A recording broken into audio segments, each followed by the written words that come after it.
So hello everyone, welcome back to our channel dear matter. My name is Ankit Sharma. आज हम लोग discuss करने वाले चैप्टर नंबर 6, जिसका बहुत धांसू सा नाम है, पर इतना टफ चैप्टर नहीं है। बहुत आसानी से, बहुत इजीली हम इसको भी कवर कर लेंगे। जैसे कि हमने पिछले 5 चैप्टर कवर किए हैं। फिजिक्स में अपने ऑलमोस्ट पूरा फिजिक्स कवर किया है, नॉट है ना। चलो अभी डिस्कस करते हैं चैप्टर नंबर 6 क्या है। General principles and the processes of isolation of element. ठीक है, चलो नाम बहुत धांसू है पर इसको बहुत आसानी से कर लेंगे। ठीक है, चलो क्वेश्चन नंबर 1 पे चलते हैं। क्वेश्चन नंबर 1 क्या बोल रहा है? क्वेश्चन नंबर 1 बोला which of the following ore is best concentrated for froth flotation method. Froth flotation method या प्रोसेस, इनमें से कौन सा ओर सबसे बढ़िया है फॉर फोर्थ फ्लोटेशन मेथड। ठीक है, सो अगर बात करें तो किसका, गैलेना। ठीक है, so option number C is correct answer. इसमें आपको मेमोरी बेस्ड है, आपको जितना अच्छे से याद होगा उतना अच्छा होगा। अब ये क्यों, अगर ये गैलेना ही क्यों है, क्योंकि क्योंकि ये क्या है, ये सल्फाइड ओर है, that is sulphide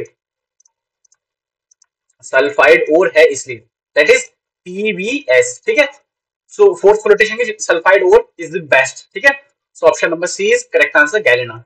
question number 2 पे चलते। क्वेश्चन नंबर 2 क्या बोल रहा है? क्वेश्चन नंबर 2 बोल रहा है कि extraction of gold and silver involves latching with Cn-। जो गोल्ड और सिल्वर का एक्सट्रैक्शन है उसमें Cn- का इन्वॉल्वमेंट होता है। ठीक है, तो silver is later recovered by, तो सिल्वर को बाद में किससे रिकवर करते हैं। ठीक है, तो मैं यहाँ पे इक्वेशन लिखता हूँ, देखो। टू, यहाँ पे कंपाउंड का फॉर्मूला लिख देते हैं, Cn2 मोल माइनस किसमें जाता है ये, Zn CN4 2 minus plus 2 times of Ag। यहाँ मैं लिखता हूँ, मैं यहाँ लिख देता हूँ, यहाँ दिख नहीं रहा होगा, मेरा फेस आ रहा होगा। 2 टाइम्स ऑफ Ag। ठीक है, तो किसमें से एक्सपेक्ट किया हमने, so displacement by zinc, zinc को डिस्प्लेस करके। क्योंकि देखो यहाँ पे हमने क्या किया, Ag को रिप्लेस कर दिया किससे, जिंक से। तो हम किससे एक्सट्रैक्ट करते हैं, क्वेश्चन में क्या बोला कि सिल्वर को बाद में कैसे रिकवर करते हैं। Option number C, displacement by zinc. So option number C is the correct answer. ठीक है, क्या बोल रहा है क्वेश्चन नंबर, एक मिनट होल्ड करते हैं। क्वेश्चन नंबर 3 बोल रहा है कि which one of the following ore is concentrated by chemical leaching method. इनमें से कौन सा ore concentrated by chemical leaching method. ठीक है, सो अगर हमें बताना है कि इनमें से कौन है, तो ऑप्शन नंबर ए क्या है, गैलिनम। ऑप्शन नंबर बी क्या है, कॉपर पायराइड्स। ऑप्शन नंबर सी क्या है, सिनेबार। ऑप्शन नंबर डी क्या है, अर्जेंटेट। तो option number D is the correct answer. ठीक है, तो इसका इसका मैं एक क्वेश्चन लिख देता हूँ। ऑप्शन नंबर, इसकी इक्वेशन क्या हो जाएगी, इसकी मैं लिख देता हूँ, Ag2S+4NaCN किसमें जाते हैं ये 2 times of NaAgCN whole 2 that is equal to Na2S। ठीक है, so option number 3, option number D is the correct answer. ठीक है, क्वेश्चन नंबर 4 पे चलते हैं। क्वेश्चन नंबर 4 क्या बोल रहा है, according to the Ellingham diagram, the oxidation reaction of carbon to carbon monoxide may be used to reduce which of the following at lowest temperature। तो भाई इनमें से किसको लो टेम्परेचर रिड्यूस करने के लिए काम आता है। तो देखो मैं सीधे सीधे क्वेश्चन लिख लेता हूँ, तो किसमें काम आता है ये, that is Cu2O plus CO। देखो अगर आपको, जैसे मुझे यहाँ पे इक्वेशन याद है तो मैं बहुत आसानी से लिख देता हूँ, है ना, heat 2 times of Cu plus CO। ठीक है, तो किसके रिड्यूस करने का मान, देखो तो ऑप्शन नंबर बी को चेक करेंगे, दैट इज Cu2। ये Cu2 ऐसे लिखा है, option number B is the correct answer. ठीक है, इक्वेशन देखो, जो केमिकल रिएक्शन की इक्वेशन है वो आपको याद रखनी चाहिए, तो अच्छे से हम आंसर कर पाएंगे। देखो हर चैप्टर को ना सॉल्व करने का कुछ तरीका होता है। हर चैप्टर को किस अलग अप्रोच से सॉल्व किया था, अलग मेथड सॉल्व किया था। कोई चैप्टर मेमोरी बेस्ड होता है, कोई चैप्टर फॉर्मूला बेस्ड होता है, कोई चैप्टर आपको अपना लॉजिक लगाना पड़ता है। तो हर चैप्टर का अलग तरीका है। तो इसमें क्या करना है, आपको मेमोरी बेस्ड है, आपको इक्वेशन याद होगी, अच्छे से आप सॉल्व कर पाएंगे। ठीक है, केमिस्ट्री काफी हद तक इन चीजों पर डिपेंड भी करती है। तो क्वेश्चन नंबर 5 क्या बोल रहा है, the first step in extraction of copper from CuFeS2। ये और दे रखा है, तो हमें बताना है कि पहला स्टेप क्या होता है। तो पहला स्टेप क्या होता है कि रिडक्शन ऑफ कार्बन नहीं। ऑप्शन नंबर बी क्या है, इलेक्ट्रोलाइसिस ऑफ ओर नहीं। ऑप्शन नंबर डी क्या है, रोस्टिंग करते हैं, पहले इसकी तोड़ा फोड़ी करते हैं, तब तब भैया तभी तो निकालेंगे। रोस्टिंग इन ऑक्सीजन O2। ठीक है, तो मैं इसकी भी इक्वेशन लिख देता हूँ, that is 2 times of CuFeS2 plus O2। Roast हो क्या बनता है, Cu2S plus 2 times of FeS plus SO2। So option number C is the correct answer. ठीक है, क्वेश्चन नंबर 6 पे चलते हैं। क्वेश्चन नंबर 6 क्या बोल रहा है कि roasted copper pyrite on smelting with sand produces, मतलब जब रोस्टेड कॉपर पायराइट को हम स्मेल्ट करते हैं इन सैंड में तो वो क्या प्रोड्यूस करता है। जैसे हमने पहला स्टेप चेक कर लिया, हमने रोस्ट कर लिया भैया, है ना। अब क्या करेंगे कि उसको रोस्ट करके क्या प्रोड्यूस होता है ना। तो हम एक क्वेश्चन लिख लेते हैं यहाँ पे, that is FeO copper pyrite plus SiO2 क्या Fe क्या देगा FeSiO3। ठीक है, FeSiO3 प्लस ये 2 times of FeS plus 3 times of O2, ये जाएगा किस में कन्वर्ट होगा, 2 times of FeO plus 2 times of SO2, है ना। तो आप इसमें देख सकते हैं किसमें, सो option number A is the correct one. ठीक है, आप इसमें मैच भी करा सकते हैं, ऑप्शन नंबर ए।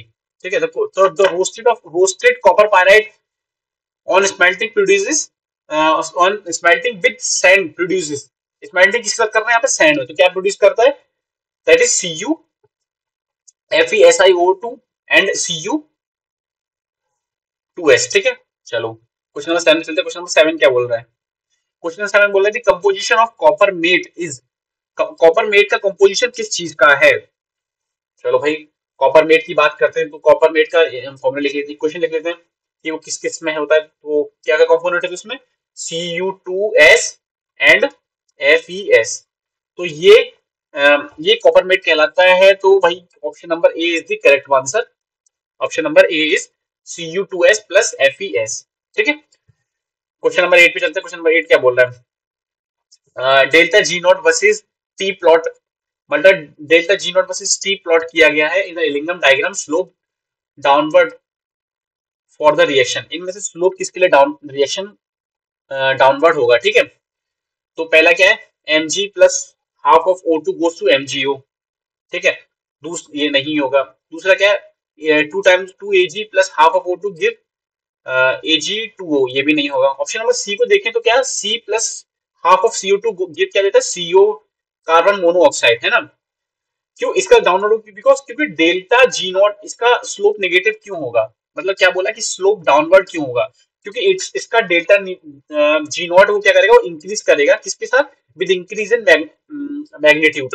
अगर मैग्नीट्यूड को बढ़ाएंगे तो डेल्टा MAGNITUD, तो जब मैग्नीट्यूड को बढ़ाएंगे तो डेल्टा G नॉट इसका इंक्रीज करेगा। So option number C is the correct answer. ठीक है, चलो क्वेश्चन नंबर 9 पे चलते हैं। क्वेश्चन नंबर 9 क्या बोल रहा है कि the number of element are available in earth crust but most abundant element are, मतलब कि नंबर ऑफ एलिमेंट हमें अर्थ में मिलते हैं पर मोस्ट अबेंडेंट एलिमेंट है उनमें से, इनमें से कौन सा है।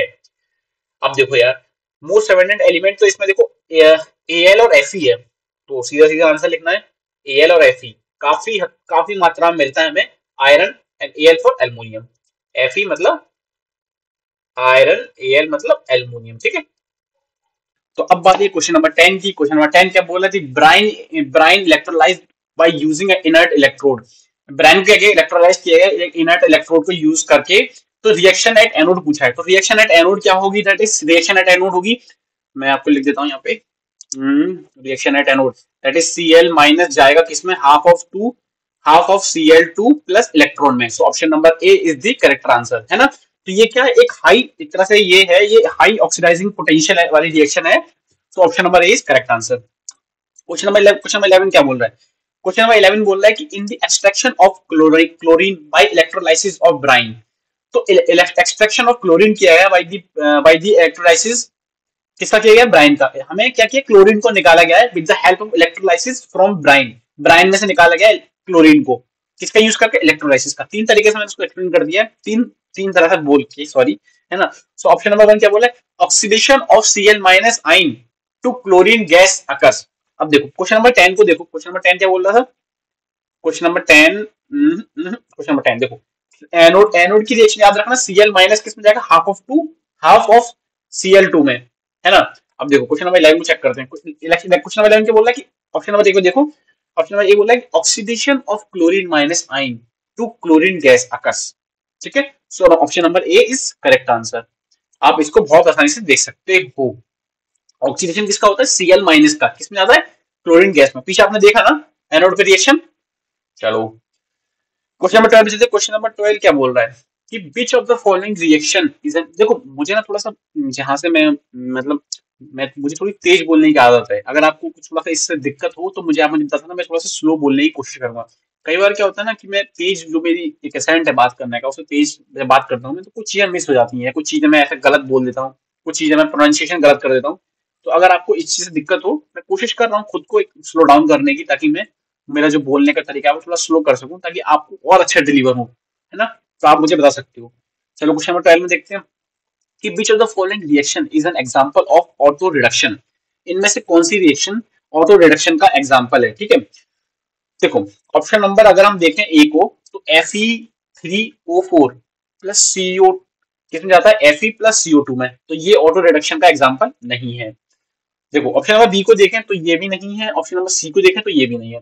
लेकिन अगर ऑप्शन नंबर डी को देखें, डी को, तो ऑप्शन नंबर डी क्या, डी में जाता है क्या, कि ये Cu2O प्लस Cu2S किसमें जाता है, Cu+SO2 में। तो ये क्या एक ऑर्डर रिएक्शन है, क्यों, क्योंकि अगर देखो, क्योंकि इसमें Cu2S किसमें एक तरह से एक्ट करता है एक रिड्यूसिंग एजेंट की तरह। Cu2S किसकी तरह रिएक्ट करता है, रिड्यूसिंग रिड्यूसिंग रिड्यूसिंग एजेंट की तरह, है ना। तो इसलिए ये ऑटो एजेंट की तरह, है ना। तो अब कोई पूछेगा कि भाई ये ऑटो रिड्यूस कैसे हो गई, क्योंकि भैया उसमें एक ऑटो रिड्यूसिंग एजेंट प्रेजेंट है। तो ऑप्शन नंबर डी में ऑटो रिड्यूसिंग एजेंट कौन सा है, Cu2S, ठीक है। आई होप आपको क्लियर हो गया होगा। क्वेश्चन नंबर 13 पे चलते हैं। क्वेश्चन नंबर 13 क्या बोल रहा है, क्वेश्चन नंबर 13 बोल रहा है electrolysis of reduction technique is used in extraction of.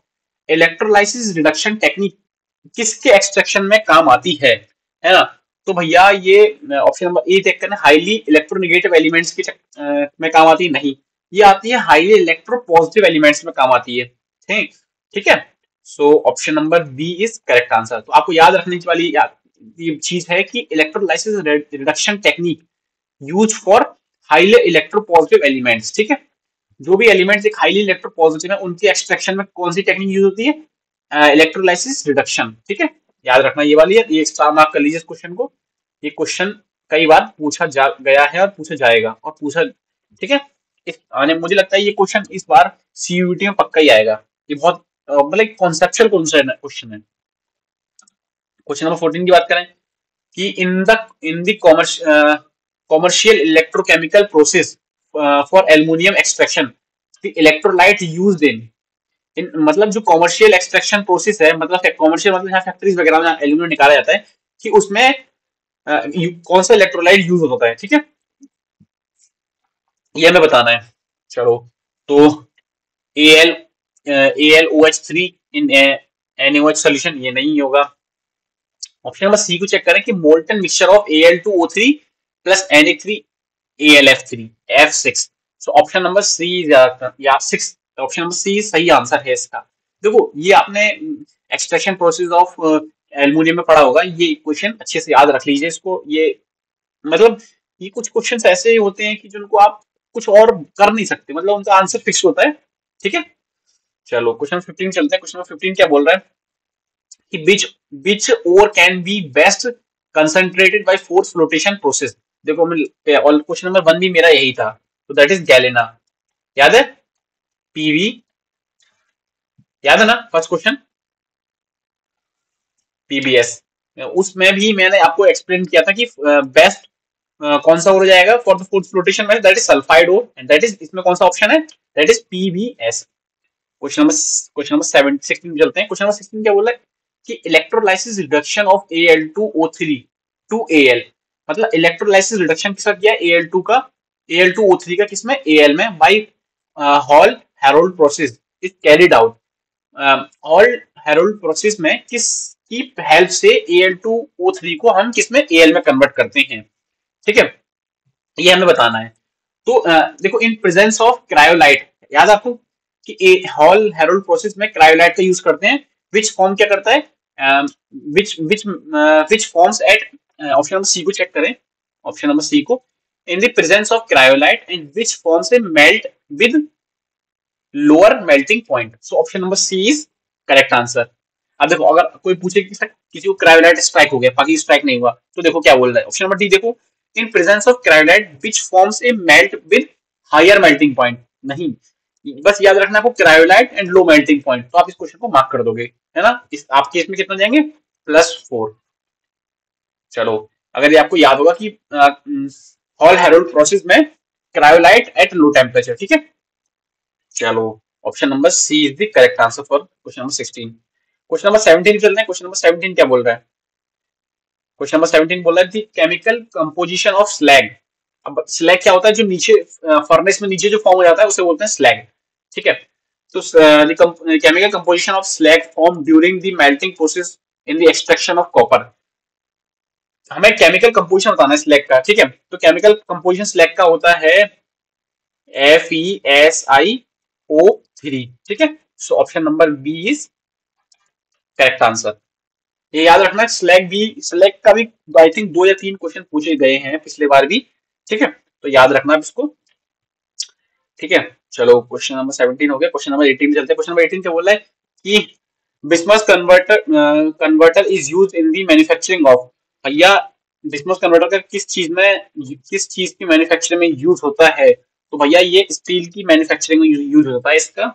So option number B is the correct answer, in the manufacturing of steel. याद रखना इसको, ये टर्म को याद रखोगे, इससे यहाँ क्या रखना है, स्टील, ठीक है। चलो, क्वेश्चन नंबर 19 चलते हैं। क्वेश्चन नंबर 19 क्या बोल रहे हैं, क्वेश्चन नंबर 19 बोल रहा है the method of zone refining of metal is based on the principle of. Zone refining method किस प्रिंसिपल पर बेस्ड है, तो पहला ऑप्शन क्या है, ग्रेटर, देखो जोन रिफाइनिंग मेथड किस पे बेस्ड है कि greater the solubility of the impurity. Option number D को मैं देखो, ऑप्शन नंबर डी मेंशन कर रखा है कि greater solubility of impurity in molten state than in solid. मतलब कि जो सॉल्युबिलिटीज की इम्प्योर जो मतलब इम्प्योरिटीज की जो सॉल्युबिलिटी है वो ज्यादा होती है किसमें, एज कम लिक्विड में as compare to solid state. भैया देखो देखो, मैं बताऊं, अगर कोई इम्प्योरिटी है लिक्विड में और कोई सॉलिड में है, तो ज्यादा आसान किसकी सॉल्युबिलिटी होगी, किसका घुलना होगा, वो लिक्विड का होगा as compare to solid. So option number D is correct answer कि जोन रिफाइनिंग किससे बेस्ड है, ये इस प्रिंसिपल पर बेस्ड है कि greater solubility of impurities in liquid as compare to solid state, ठीक है। चलो, क्वेश्चन नंबर 20 पे चलते हैं। क्वेश्चन नंबर 20 क्या बोल रहा है, क्वेश्चन नंबर 20 बोल रहा है कि in the latching of Ag2S with NaCN, that is, और बोल सकते हैं Cn minus, a stream of air is also passed, एक एयर ऑल्सो, एक स्ट्रीम ऑफ एयर ऑल्सो, एक stream of air P pass की जाती है। इट इज बिकॉज, और इसका रीजन क्या है, मतलब कि Ag2S की लैचिंग में with the help of Cn minus एक गैस पास की जाती है, और ये गैस क्यों पास की जाती है हमें बताना है, ठीक है। तो reaction between Ag2S and Cn minus is reversible, इसलिए पास की जाती है। सो ये बात भी सही है, ये रिवर्सेबल रिएक्शन है इसीलिए ही पास की जाती है। ये option number 1 is correct answer. Option number 2 क्या बोल रहा है कि to oxidise Na2S formed in the reaction to Na2S4, ये भी बात सही है ना। So option number A and B both the correct answer. So option number D सही आंसर है, क्योंकि डी में क्या मेंशन कर रखा है, both A and B. So option number D is the right answer. तो चलिए फिलहाल इस वीडियो के लिए इतना ही, मिलते हैं अगली वीडियो में। आई होप सारे क्वेश्चन आपको क्लियर हुए होंगे, नहीं है तो आप मुझे कमेंट बॉक्स में पूछ सकते हैं। अब बाकी इसके अलावा भी कोई आपको डाउट हो, कोई आपकी एकेडमिक इशू हो, कोई आपको अगर कुछ डिसीजन लेना है तो उसमें मेरी कुछ गाइडेंस चाहिए, तो भी आप मुझसे पूछ सकते हैं। फिलहाल के लिए इतना ही, चलिए मिलते हैं अगली वीडियो में। Thank you, bye.